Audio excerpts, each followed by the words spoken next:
Salam damai, salam kasih kepada ibu-ibu, bapak-bapak, kepada semua anak-anak Tuhan di segala penjuru muka bumi. Salam hormat kepada Bapa, Anak, dan Roh Kudus yang sudah beserta kita di muka bumi ini. Ada firman Tuhan mengatakan, tetapi jika kamu tidak mengampuni, maka Bapamu di surga juga tidak akan mengampuni kesalahanmu. Markus 11 ayat 26. Nah, saya mau bertanya kepada kita, pernahkah engkau disakiti? Lalu, apa tindakan kamu ketika hatimu atau hidupmu disakiti? Apakah engkau berusaha membalaskannya kepada orang itu? Atau kamu menyimpan dendam seumur hidupmu? Sebagai saksi-saksi Kristus dan anak-anak Allah yang disebut pembawa damai, kita ditegur keras dalam melakukan kekudusan hidup. Dan salah satu yang wajib, harus, mesti di dalam melakukan kehidupan yang kudus itu adalah dalam soal pengampunan. Jika kita tidak mengampuni, apalagi menyimpan suatu dendam di dalam hati kita kepada seseorang, ketika engkau berdoa, doamu akan terhalang.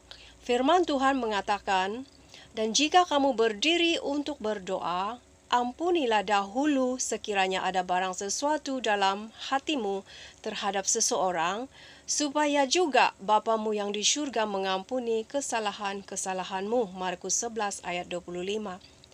Apakah Bapa akan berkenan kepada doa kita? Apakah Bapa mau mendengarkan doa kita?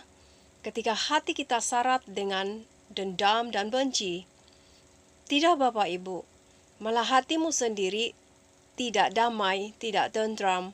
Pikiranmu pasti tidak tenang saat engkau menyimpan kebencian di hatimu. Kamu tenang tidak? Tidak bukan?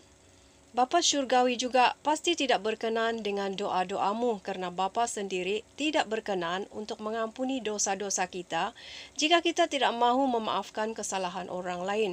Firman Tuhan mengatakan, bahkan jikalau ia berbuat dosa terhadap engkau 7 kali sehari dan 7 kali ia kembali kepadamu dan berkata, Aku menyesal, engkau harus mengampuni. Lukas 17 ayat 4.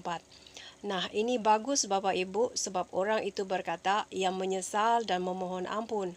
Tetapi kalau yang sudahlah ia menyakiti kita, tidak memohon maaf lagi, apalagi tidak pernah mengatakan menyesal dari perbuatannya, itu benar-benar secara manusia tidak mungkin kan kita yang tidak bersalah melafazkan mohon maaf kepada orang itu.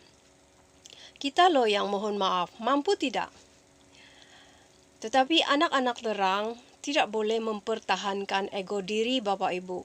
Malah kita tidak memikirkan lagi apakah nama kita itu terpelihara baik di hadapan manusia. Kita ditegur keras dengan didikan gada dan besi. Kita harus tetap rendah hati dalam apa keadaan hidup kita. Kita haruslah selalu mengampuni sesama. Firman Tuhan mengatakan, Yesus berkata kepadanya, bukan, Aku berkata kepadamu, bukan sampai 7 kali, melainkan sampai 70 kali 7 kali. Matius 8 ayat 22.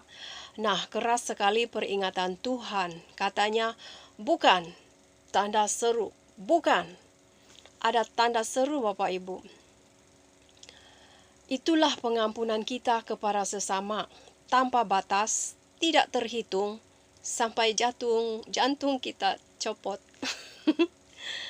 Karena Tuhan Yesus sudah menjadi teladan bagi kita. Ia memikul dosa-dosa pelanggaran kita di tiang salib. Dan kita itu adalah manusia-manusia pendosa. Untuk itu sebagai anak-anak yang disebut anak-anak Allah, hidup kita haruslah menjadi teladan kepada semua orang. Setiap hari adalah salib bagi kita. Kita harus memikul salib demi mengikut Tuhan Yesus Kristus. Semoga kesaksian sederhana ini menegur dan mengingatkan kita, terutama diri saya sendiri dan buat kita semuanya. Terpujilah nama Tuhan Yesus Kristus. Haleluya. Amin.